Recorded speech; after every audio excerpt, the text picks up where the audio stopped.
యువ జట్టుతో కూడిన టీమిండియా అదరగొట్టింది. దక్షిణాఫ్రికాలో దెబ్బకు దెబ్బ తీసి ప్రతీకారం తీర్చుకుంది. నిరుడు జనవరిలో ధవన్, కోహ్లీ, పంత్, శ్రేయస్, సూర్యకుమార్, బుమ్రా, భువనేశ్వర్, చాహల్ లాంటి ఆటగాళ్లతో కూడిన భారత్ వన్డే సిరీస్ను 0-3తో కోల్పోయింది. ఈసారి ఆ ఆటగాళ్లు ఎవరూ ఆ జట్టులో లేరు. యువ క్రికెటర్లతో నిండిన ఇండియన్ సిరీస్ 2-1 తేడాతో సొంతం చేసుకుని లెక్క సరిచేసింది. చివరి వన్డేలో సంజూ శాంసన్ సూపర్ సెంచరీతో చెలరేగగా భారత్ బౌలర్లు సమిష్టిగా సత్తా చాటడంతో రాహుల్ సేన గెలిచింది.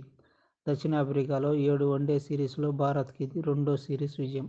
భారత్ కుర్ర జట్టు అదరగొట్టింది. స్ఫూర్తిదాయక ప్రదర్శనతో భారత్ దక్షిణాఫ్రికాపై 3 వన్డేల సిరీస్ను పట్టేసింది.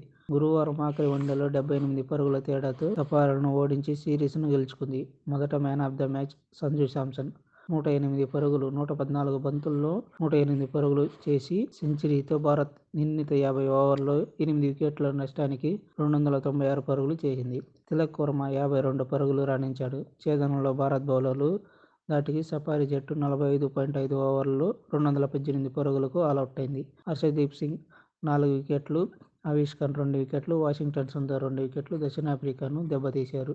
హర్షదీప్ సింగ్కు man of the series award లభించింది.